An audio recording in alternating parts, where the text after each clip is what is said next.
अस्सलाम वालेकुम students, welcome to my YouTube channel. अच्छा स्टूडेंट्स, हम 10th class chapter number 14 current electricity उसकी एमसीक्यूज असेसमेंट करने लगे, यानी चंद एक एमसीक्यूज है वो हम सॉल्व करते हैं ताकि हमारे कॉन्सेप्ट्स वगैरह जो है वो क्लियर हो जाए। अच्छा, सबसे पहला क्वेश्चन ये है कि electric current through a conductor depends on, कि जो इलेक्ट्रिक करंट है वो किसी भी कंडक्टर में से जो पास हो रहा था वो किन किन फैक्टर्स पे डिपेंड करता है। अच्छा देखिए, फैक्टर्स तो बहुत ज्यादा है। उसके अक्रॉस पोटेंशियल डिफरेंस क्या है, उस कंडक्टर की रेजिस्टेंस क्या है, उस कंडक्टर का टेम्परेचर क्या है, ठीक है, वो कंडक्टर है या सेमी कंडक्टर है, और भी बहुत से फैक्टर्स हैं। लेकिन जो गिवन फैक्टर्स हैं उसमें से हम ये देखते हैं कि कौन कौन से पे डिपेंड कर रहा होता है। सबसे पहले तो लिखा हुआ है मैग्नीट्यूड ऑफ चार्जेस। बिल्कुल ठीक बात है, मैग्नीट्यूड ऑफ चार्जेस पे डिपेंड कर रहा होता है। जितने ज्यादा चार्जेस होंगे उतना ज्यादा इलेक्ट्रिक करंट पैदा होगा। दूसरा कह रहा है क्रॉस सेक्शनल एरिया। देखिए डेफिनेशन में क्रॉस सेक्शनल एरिया का जिक्र जरूर है कि हम किसी पॉइंट किसी क्रॉस सेक्शनल एरिया से जो चार्जेस मूव कर रहे होते हैं वो सिर्फ इसलिए क्योंकि हम बताते हैं कि इलेक्ट्रिक करंट तब पैदा होता है जब एक पॉइंट से गुजर के जाते हैं चार्जेस। जब वो रैंडम मोशन में चार्जेस होते हैं तो इलेक्ट्रिक करंट पैदा नहीं होता, ठीक है। तो ये बताने के लिए हम क्रॉस सेक्शनल एरिया का वहां पे जिक्र करते हैं। इसका ये कतई तौर पे मतलब नहीं है कि वो क्रॉस सेक्शनल एरिया पर डिपेंड करता है, ठीक है। तो वैसे भी rate of flow of charges, यानी कि जो इलेक्ट्रिक करंट है वो चार्जेस कितने पास कर रहे हैं और कितने टाइम में पास कर रहे हैं, ठीक है, इन चीजों पे डिपेंड कर रहा है। क्रॉस सेक्शनल एरिया पर वो डिपेंड नहीं कर रहा, ठीक है। तो यहाँ पर डी ऑप्शन में वो कह रहा है बोथ ए एंड सी। अब देखिए सी में कह रहा है time taken by the charges, बिल्कुल डिपेंड कर रहा है, और डी में कह रहा है बोथ ए एंड सी, तो इसमें मेरा डी ऑप्शन जो है वो ठीक होगा। अच्छा, नेक्स्ट है if 50 milli coulomb charges passes through a point in 5 second, तो इलेक्ट्रिक करंट क्या होगा। इलेक्ट्रिक करंट जो है ना, actually that is defined as the rate of flow of charges through any cross sectional area. अब यहाँ पर जो चार्जेस है वो 50 मिली कूलम है। 50 मिली को 10 की पावर -3 कूलम, और ये हमारे पास है 5 सेकंड में। ये मुझे चार्जेस का मैग्नीट्यूड बता रहा है और ये टाइम बता रहा है, 5 सेकंड में पास हो रहे हैं। तो यहाँ पर मैं क्या करूंगा, सिंपली ये कट गया, ये 1 आ गया और ये 10 आ गया। तो जो मेरे पास करंट है that is equal to 10 into 10 की पावर -3 एम्पेयर। 10 को 10 की पावर -3 से मल्टीप्लाई किया तो 10 की पावर -2 एम्पेयर आ गया। अब यहाँ पर जो आंसर है वो मेरे पास ऑर्डिनरी नोटेशन में है, साइंटिफिक नोटेशन में नहीं है। तो इसको मैं ऑर्डिनरी नोटेशन में कन्वर्ट कर लूंगा, 0.01 एम्पेयर जो है वो मेरा आंसर आ जाएगा। So B option is correct. अच्छा, उसके बाद कह रहा है कि how long does it take a current of 10 milli ampere to deliver 30 coulomb charge. यानी कि चार्ज बता रहा है और हमें करंट बता रहा है, टाइम पूछ रहा है।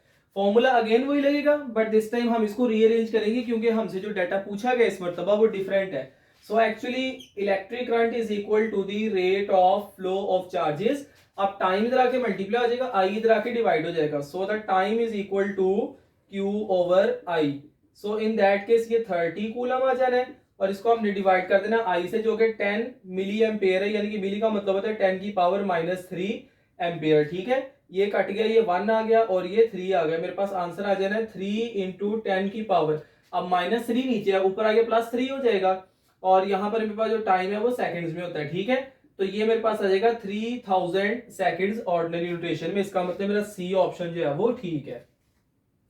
नेक्स्ट क्वेश्चन ये है कि जो पोटेंशियल डिफरेंस है वो हमेशा ईएमएफ से कम होता है जब हम बैटरी को डिस्चार्ज कर रहे हैं। बैटरी को डिस्चार्ज करने का मतलब ये है कि बैटरी से हम एनर्जी ले रहे हैं, ठीक है। अब ईएमएफ का मतलब क्या होता है कि जो बैटरी वर्क डन कर रही है किसी भी चार्ज पे, चार्ज को एनर्जी प्रोवाइड कर रही है, ठीक है। और पोटेंशियल डिफरेंस का क्या मतलब होता है कि वही चार्ज सर्किट में जाने के बाद यूनिट पॉजिटिव चार्ज है वो कितनी एनर्जी कंज्यूम कर रहा है, वो डिसिपेट कर रहा है, ठीक है। तो यहां पर नेक्स्ट हम बात करते हैं कि आमतौर पर जैसे अगर हम सोचते हैं कि जितनी बैटरी उसको एनर्जी देगी वो उतनी एनर्जी डिसिपेट करेगा ना, लेकिन ऐसा नहीं होता। अब ईएमएफ के अंदर जो बैटरी एनर्जी दे रही होती है तो बैटरी की अपनी कुछ ना कुछ इंटरनल रेजिस्टेंस भी होती है, जिसकी वजह से जो है वो क्या कहते हैं, जो चार्ज को एनर्जी मिलती है वो एक्चुअल एनर्जी से थोड़ी कम मिलती है, ठीक है। तो जो बैटरी ने एनर्जी दी है उसको हम ईएमएफ कहते हैं, और पोटेंशियल डिफरेंस हम उसको कहते हैं जो चार्ज ने आगे से एनर्जी सर्किट में यूटिलाइज की है, ठीक है। अब पोटेंशियल डिफरेंस हमेशा थोड़ा सा कम होगा जब भी हम बैटरी से एनर्जी लेंगे। वो क्यों कम होगा, due to internal resistance of the battery. So A option is correct. अच्छा, उसके बाद नेक्स्ट वो कह रहा है choose a graph for ohmic conductor. अब देखें यहाँ पर जरा चीज समझ लें कि ओहमिक कंडक्टर हम कहेंगे किसको। ओहमिक कंडक्टर का मतलब ये होता है कि ऐसा कंडक्टर जो ओहम्स लॉ को ओबे करता है। अब ओहम्स लॉ क्या कहते हैं, ओहम्स लॉ कहता है कि voltage applied across the ends of the conductors is directly proportional to the electric current through the conductor. कि जो कंडक्टर में से करंट पास करता है उसके अक्रॉस वोल्टेज के ये दोनों आपस में डायरेक्टली प्रोपोर्शनल है। अब चूंकि दोनों आपस में डायरेक्टली प्रोपोर्शनल है तो डायरेक्ट प्रोपोर्शनैलिटी का जो हमारे पास ग्राफ बनता है वो इस तरह बनता है। उसके अलावा ये जो ग्राफ होता है ना V ओवर I का, यानी कि अगर हम y एक्सिस पे वोल्टेज लेते हैं और x एक्सिस पे करंट लेते हैं तो ये ग्राफ हमें रिप्रेजेंट करता है रेजिस्टेंस को। तो हम यहाँ पर इस तरह भी बात कर सकते हैं कि जो रेजिस्टेंस है ओहमिक कंडक्टर के लिए वो कांस्टेंट रहती है। अब देखें यहाँ पर जो है वो रेजिस्टेंस जो है ये कांस्टेंट नहीं बल्कि स्लोप थोड़ी ज्यादा हो गई है, यहाँ पर स्लोप थोड़ी कम हो गई है, लेकिन यहाँ पर देखें कि रेजिस्टेंस जो है वो कांस्टेंट ही रह रही है। ठीक है, तो इसका मतलब हमारा जो सी ऑप्शन है वो ठीक है। यहाँ पर तो बिल्कुल ही इनवर्सली प्रोपोर्शनल है, तो इसको तो हम वैसे ही डिस्कस नहीं करेंगे। उसके बाद नेक्स्ट क्वेश्चन में वो कह रहा है कि हमारे पास तीन रेजिस्टर्स हैं, 6 किलो ओहम, 4 किलो ओहम और 2 किलो ओहम, और इनको हमने पैरेलल में लगाया तो इक्विवेलेंट रेजिस्टेंस क्या होगी। देखिए एक रूल है, उसके मुताबिक अगर मैं आंसर निकालूं मुझे अंडरस्टूड बात पता लग गया 1.09 किलो ओहम है। वो रूल ये है कि जब हम पैरेलल में रेजिस्टेंसेस लगाते हैं तो जो इक्विवेलेंट रेजिस्टेंस होती है वो तमाम इंडिविजुअल रेजिस्टेंसेस से स्मॉल होती है। ठीक है, जब हम पैरेलल में रेजिस्टर्स लगाते हैं तो जो उनकी इक्विवेलेंट रेजिस्टेंस आती है वो सबसे छोटा जो रेजिस्टर है उससे भी कम होती है। तो 2 किलो ओहम से एक ही आंसर है जो कम आ रहा है। उसके अलावा हम इसको लॉन्ग कैलकुलेशन मेथड से भी करके देख लेते हैं। हमारे पास जो इक्विवेलेंट रेजिस्टेंस का फॉर्मूला होता है 1 over R equivalent is equal to 1 over R1 plus 1 over R2 plus 1 over R3। तीन रेजिस्टर्स के लिए ये होगा। अब मैं इसमें वैल्यूज पुट कर देता हूं। R1 जो है मेरे पास 6 किलो ओहम है, R2 जो है वो 4 किलो ओहम है, इसी तरह जो R3 है वो 2 किलो ओहम है। इसका मैं एलसीएम निकाल लेता हूं। ठीक है, एलसीएम निकाला तो ये मेरे पास आ जाना है 6, 4 और 2 का एलसीएम 12 आ जाना है। अब 12 को 6 पे डिवाइड किया ऊपर 2 बच गया, 12 को 4 पे डिवाइड किया ऊपर 3 बच गया, और 12 को 2 पे डिवाइड किया 6 बच गया। ठीक है, 6 प्लस 3 प्लस 2 ये मेरे पास आ जाना है 11 ओवर 12। ये मेरे पास 1 ओवर R इक्विवेलेंट का आंसर आया। जब मैं दोनों तरफ रेसिप्रोकल करूंगा तो जो R इक्विवेलेंट है ये मेरे पास आ जाना है 12 over 11, that will be equals to 1.09 kilo ohm. तो इसका मतलब मेरा ए ऑप्शन जो है वो इस केस में करेक्ट है। क्वेश्चन ये है कि दो रेजिस्टर्स हैं, एक 4 किलो ओहम है और एक 6 किलो ओहम है, और ये सीरीज में कनेक्टेड है। ठीक है, इनका जो कनेक्शन है वो सीरीज के अंदर है। इन दैट केस वो कह रहा है कि 10 वोल्ट सप्लाई के साथ अटैच है। तो बताएं कि जो सेकंड रेजिस्टर है यानी कि 6 किलो ओहम वाला रेजिस्टर है, इसके अक्रॉस जो है ना वो हमारे पास वोल्टेज क्या होंगे। अब आपको पता है कि सीरीज में वोल्टेज जो है वो डिवाइड होते हैं। अगर ये पैरेलल में पूछता तो वो सोर्स वोल्टेज के बराबर ही आ जाना था, 10 वोल्ट ही आ जाना था हमारा आंसर। लेकिन चूंकि आप सीरीज में तो डिवाइड हो रहे हैं, ठीक है, तो सीरीज में ये मेरे पास इसको मैं R2 कह लेता हूं। तो इसके लिए अगर मैं इक्वेशन बनाऊं तो मेरे पास बनेगी V2 is equal to IR2। I के साथ मैंने 1 या 2 इसलिए लगाया क्योंकि वो सेम रहता है। अब यहाँ पर मुझे V2 फाइंड करने के लिए R2 की वैल्यू तो मालूम है लेकिन I की वैल्यू नहीं मालूम, तो इसको मैं R इक्विवेलेंट से फाइंड करूंगा। अगर मैं R इक्विवेलेंट फाइंड करूं सीरीज के लिए तो 4 प्लस 6 10 किलो ओहम हो जाएगा, क्योंकि सीरीज में जो रेजिस्टेंसेस है वो सिंपली ऐड होती है। ठीक है, तो यहाँ पर मैं अगर फाइंड करना चाहूँ तो V is equal to I R equivalent, यहाँ से मैं करंट फाइंड कर लूंगा। ये सीरीज के लिए वैलिड है इक्वेशन। ठीक है, तो ये मेरे पास आ जाना V over R equivalent, voltage है 10 वोल्ट और यहाँ पर मैं R इक्विवेलेंट को 10 किलो ओहम है तो 10 इंटू 10 की पावर 3 ओहम लिख दूंगा। 10 से 10 कट गया, 10 की पावर 3 ऊपर आके -3 एम्पियर आ गया। ठीक है, अब यहाँ पर इस करंट को मैं इधर पुट कर दूंगा तो 10 की पावर -3 एम्पियर, और जो R2 की वैल्यू मेरे पास 6 किलो ओहम है तो 6 इंटू 10 की पावर 3 ओहम, किलो की जगह मैंने 10 की पावर 3 लिख दिया।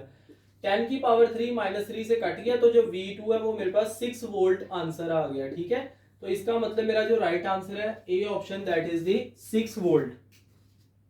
अच्छा, उसके बाद कह रहे हैं कि पैरेलल कॉम्बिनेशन में greater the power of a device, आगे वो रेजिस्टेंस और करंट की कुछ बात कर रहा है। तो यहाँ पर देखिए पैरेलल कॉम्बिनेशन में वोल्टेज सेम रहता है, तो अगर मैं रेजिस्टेंस और पावर का कॉम्बिनेशन इस फॉर्मूला से बनाना चाहूं तो V स्क्वायर ओवर R, क्योंकि वोल्टेज जो है वो कांस्टेंट है तो यहाँ पर मैं लिख सकता हूँ कि power is inversely proportional to the resistance. तो इसके मुताबिक जो मेरा ये वाला ऑप्शन है greater the power of a device lesser the resistance, ये बिल्कुल ठीक है। अब यहाँ पे अगर करंट की बात कर लेते हैं तो पैरेलल कॉम्बिनेशन में आपने ये बात याद रखनी है, सीरीज कॉम्बिनेशन में तो करंट थ्रू आउट सेम रहता है ना, पैरेलल कॉम्बिनेशन के अंदर पावर जितनी ज्यादा होगी करंट उतना ज्यादा पास करेगा। ठीक है, तो ये बात आपने याद रखनी है, पैरेलल कॉम्बिनेशन में पावर जितनी ज्यादा होगी करंट उतना ज्यादा पास करेगा। यहाँ पर उसने लेसर दी करंट लिखा हुआ, इट मींस दैट ये ऑप्शन गलत है। ये ऑप्शन बिल्कुल ठीक है कि जितनी ज्यादा पावर होगी उसकी रेजिस्टेंस जो उतनी कम होगी जब हम उसको उसमें से करंट पास करेंगे। अच्छा, वो कह रहा है if the length of a wire is increased by factor 2, कि हमने लेंथ को डबल कर दिया and cross section area is decreased by factor 3, कि उसको क्रॉस सेक्शन एरिया को 3 गुना कम कर दिया, ठीक है। तो रेजिस्टेंस पे क्या फर्क पड़ेगा? अब देखें जो हमारे पास resistance that is equal to rho L over A, इसका मतलब रेजिस्टेंस लेंथ के डायरेक्टली प्रोपोर्शनल होती है, क्रॉस सेक्शनल एरिया के इनवर्सली प्रोपोर्शनल होती है, ठीक है। लेंथ को मैंने 2 गुना बढ़ाया तो रेजिस्टेंस 2 गुना बढ़ गई, ठीक है। अब क्रॉस सेक्शनल एरिया को मैंने 3 गुना कम किया, जो कि इनवर्स रिलेशन है, तो क्रॉस सेक्शनल एरिया की वजह से रेजिस्टेंस 3 गुना बढ़ गई। 2 गुना लेंथ की वजह से बढ़ी, 3 गुना क्रॉस सेक्शन एरिया की वजह से बढ़ी, तो ओवरऑल 6 टाइम्स इंक्रीज हो गई। तो इसका मतलब कि जो मेरी रेजिस्टेंस है नाउ 6 टाइम्स ग्रेटर, जो पहले से 6 गुना ज्यादा है। अच्छा, अब नेक्स्ट क्वेश्चन है कि if the length of a wire is increased by 5, कि लेंथ को मैंने 5 गुना बढ़ा दिया है, उसकी रेजिस्टिविटी पे क्या फर्क पड़ेगा? यानी कि रेजिस्टिविटी ये है। अच्छा, अब यहां पर ना एक बात जरा समझ लें, रेजिस्टिविटी का मतलब होता है 1 मीटर क्यूब ऑफ वायर की रेजिस्टेंस क्या है, ठीक है। अब किसी भी वायर की लेंथ में बढ़ा दूं कम कर दूं, रेजिस्टिविटी उस पर डिपेंड नहीं कर रही। एक और चीज समझ लें, कोई भी फॉर्मूला है ना, उसमें जो कांस्टेंट होता है वो उस फॉर्मूला में आने वाली किसी भी टर्म पे डिपेंड नहीं कर रहा होता। जैसे रेजिस्टिविटी ना तो लेंथ पे डिपेंड करेगी, ना एरिया पे, ना रेजिस्टेंस पे। तो उसने अगर लेंथ बढ़ाई है कम की है, इससे रेजिस्टिविटी में कोई फर्क नहीं पड़ेगा, ठीक है। इसलिए नेक्स्ट में बात करता हूँ कि V is equal to I R, ये ओहम्स लॉ है। अब इसके अंदर जो R जो है वो कांस्टेंट है, तो जो R है वो वोल्टेज बढ़ाने या कम करने से कोई असरअंदाज नहीं होगा, ठीक है। ना ही वो करंट पे डिपेंड कर रहा होगा, ओहमिक कंडक्टर्स के केस में जो ओहम्स लॉ को ओबे करते हैं। तो R जो है वो कांस्टेंट रहेगा, ठीक है। किसी भी इक्वेशन में जो एक कांस्टेंट होता है वो उस इक्वेशन में आने वाली बाकी किसी भी टर्म पे डिपेंड नहीं करता, ठीक है। तो यहां पर सिंपल इज दैट कि जो हमारा आंसर है that is the remain same. उसके अलावा मैं आपको बताता हूं कि जो रेजिस्टिविटी है ये डिपेंड करती है मीडियम पे। अगर हम मीडियम चेंज करेंगे तो रेजिस्टिविटी चेंज होगी। उसके अलावा रेजिस्टिविटी डिपेंड करती है टेम्परेचर पे, अगर हम टेम्परेचर चेंज करेंगे तो रेजिस्टिविटी चेंज होगी, ठीक है। लेंथ या एरिया चेंज करने से रेजिस्टिविटी चेंज नहीं होगी। अच्छा, which of the following will draw greatest electric current, कि सबसे ज्यादा इलेक्ट्रिक करंट कौन ड्रॉ करेगा इन पैरेलल कॉम्बिनेशन। अगेन वही पैरेलल कॉम्बिनेशन वाली बात आ गई। अब पैरेलल कॉम्बिनेशन में मैंने आपको बताया था कि जिसकी पावर जितनी ज्यादा वो उतना ज्यादा जो करंट है उसमें से विड्रॉ करेगा, ठीक है। अब यहाँ पर उसने एक बल्ब ऑप्शन दिया हुआ, एक फैन दिया हुआ, एक टेलीविजन, इन सब की पावर जो है ना वो बहुत कम होती है as compare to air conditioner, ठीक है, एसी के मुकाबले में। अब इसकी पावर सिग्निफिकेंटली ज्यादा होती है, ठीक है। बल्ब की हंड्रेड्स में होती है, फैन की भी हंड्रेड्स में होती है, टेलीविजन की भी हंड्रेड्स में होती है, इसकी 1000 प्लस होती है। अगर इसकी पावर सबसे ज्यादा तो सबसे ज्यादा करंट भी यही विड्रॉ करेगा। अच्छा, उसके बाद a fuse should be of dash than actual use amount of current, कि जितना आपके यूजेज है करंट का, आप जो फ्यूज लगाते हैं वो कितना लगाते हैं। स्लाइटली बेटा ये बात आपकी बुक में वाज़ेह तौर पे लिखी हुई है कि स्लाइटली हायर रेटिंग का हमने इस्तेमाल करना होता है जो हमारे यूजेज है। मतलब फॉर एग्जांपल आपकी बुक में जो एग्जांपल है उसमें ये दिया हुआ है कि अगर आपका यूजेज 4 एम्पेयर है तो आपने 5 एम्पेयर का करंट जो है जो हमारे पास फ्यूज है ना वो इस्तेमाल करना है, तो स्लाइटली हायर रेटिंग। अच्छा है कि a circuit breaker works on the principle of, जो सर्किट ब्रेकर है वो किसके प्रिंसिपल पे वर्क करता है। अब देखिए सर्किट ब्रेकर में आपको बताया कि एक इलेक्ट्रोमैग्नेट लगा होता है जिसमें से करंट पास करने की वजह से उसका एक मैग्नेटिक फील्ड बनता है, और जितना ज्यादा करंट पास करेगा उतना स्ट्रॉन्ग मैग्नेटिक फील्ड बनेगा। और जब उसमें से जो हमने रेटिंग दी हुई है उससे ज्यादा करंट पास करेगा, कोई खराबी की वजह से large amount of current pass करेगी, तो एक स्ट्रॉन्ग मैग्नेटिक फील्ड बनेगा जो कि स्ट्रिप को अपनी तरफ खींच लेगा, सर्किट को ब्रेक कर देगा, ठीक है। तो इसका मतलब ये है कि वो इलेक्ट्रोमैग्नेटिज्म पे वर्क कर रहा होता है, इलेक्ट्रोमैग्नेट उसके अंदर लगा होता है जो अपने मैग्नेटिक फील्ड की मदद से स्ट्रिप को खींचता है अपनी तरफ जब ज्यादा करंट पास करता है, ठीक है। तो जो हमारे पास सर्किट ब्रेकर है it works on the principle of electromagnetism. अच्छा, तो उसके नेक्स्ट क्वेश्चन में ये है कि 5 किलोवाट आवर्स में कितने जूल होते हैं, ठीक है। अब इसके लिए आपको सबसे पहले ये पता होना चाहिए जो कि एक अलग से शॉर्ट क्वेश्चन भी है कि 1 किलोवाट आवर में कितने जूल्स होते हैं। तो मैं डायरेक्टली लिख लेता हूँ कि जो हमारे पास 1 किलोवाट आवर होता है इसके अंदर 3.6 इंटू 10 की पावर 6 जूल्स होते हैं, ठीक है। अब मैं क्या करूं, मैं दोनों तरफ 5 से मल्टीप्लाई कर दूंगा, इधर भी 5 से, क्योंकि ये मेरे पास 1 की वैल्यू है, मैंने 5 की निकाली, मैं 5 से कर दूंगा। अगर 10 में पूछे तो मैंने 10 से क्या कर देना था, अगर 15 में पूछे तो 15 से कर देना था, ठीक है। तो अगर मुझे ये वाली इक्वेशन मालूम है तो मैं कितने में भी जो है ना वो वैल्यू फाइंड कर सकता हूँ। तो अब मैंने 5 में फाइंड करना है तो मैं 5 पे मल्टीप्लाई कर देता हूँ, तो ये मेरे पास आ जाना है 5 मल्टीप्लाइड बाय 3.6 इंटू 10 की पावर 6 जाउल, जो कि इसको हम मैं 5 में मल्टीप्लाई करता हूँ तो ये 18 आ जाता है इनको 10 की पावर 6 जाउल। और ये इसको अगर मैं 1.8 लिखता हूँ तो ये 10 की पावर 1 आ जाएगा, और इसको मैं 10 की पावर 6 जाउल लिख दूंगा, that will be equals to 1.8 into 10 की पावर 7 जाउल, ठीक है। तो ये मेरे पास जो है ना आंसर आ गया है साइंटिफिक नोटेशन के अंदर, तो इसका मतलब कि जो डी ऑप्शन है वो करेक्ट है। अच्छा, उसके बाद नेक्स्ट बात करते हैं कि हमारे पास 1000 जाउल्स में कितने किलोवाट आवर होते हैं, ठीक है। अब 1000 जाउल्स में किलोवाट आवर फाइंड करने के लिए सबसे पहले मुझे ये पता होना चाहिए कि 1 जाउल में कितने किलोवाट आवर होते हैं। तो ये जो सारी मेरे पास यहाँ पर टर्म है जाउल के साथ, इसको मैं दूसरी तरफ लेके जाऊंगा जो कि डिवाइड हो जाएगा, ठीक है। और यहाँ पर फिर मैं कहूंगा कि 1 joule is equal to 1 divided by 3.6 into 10 की power 6, that is equals to kilowatt hour, so that 1 joule is equal to, जब मैं इसको डिवाइड करता हूं तो ये 2.77 into 10 raise to power -7 kilowatt hour के इक्वल आ जाता है। अब यहाँ पर नेक्स्ट हम बात करते हैं कि हमने फाइंड करी 1000 जाउल। अच्छा, ये वाली इक्वेशन आ गई है, अब मैं कितने में भी फाइंड कर सकता हूँ। मुझे 50 जाउल में पूछा गया 50 में फाइंड कर लूंगा, 100 में पूछा जाए 100 में फाइंड कर लूंगा, 5000 में पूछा जाए 5000 में फाइंड कर लूंगा। तो अब मैंने चूंकि 1000 में गया तो दोनों तरफ मैं 1000 से मल्टीप्लाई कर दूंगा, इधर 1 जाउल को 1000 पे मल्टीप्लाई किया 1000 जाउल आ गया, 2.77 into 10 raise to power -7 multiply by 10 की पावर 3, ठीक है। 1000 से मल्टीप्लाई किया किलोवाट आवर, अब -7 प्लस 3 -4 हो जाना, तो ये मेरे पास आ जाना 2.77 इंटू 10 की पावर -4 किलोवाट आवर।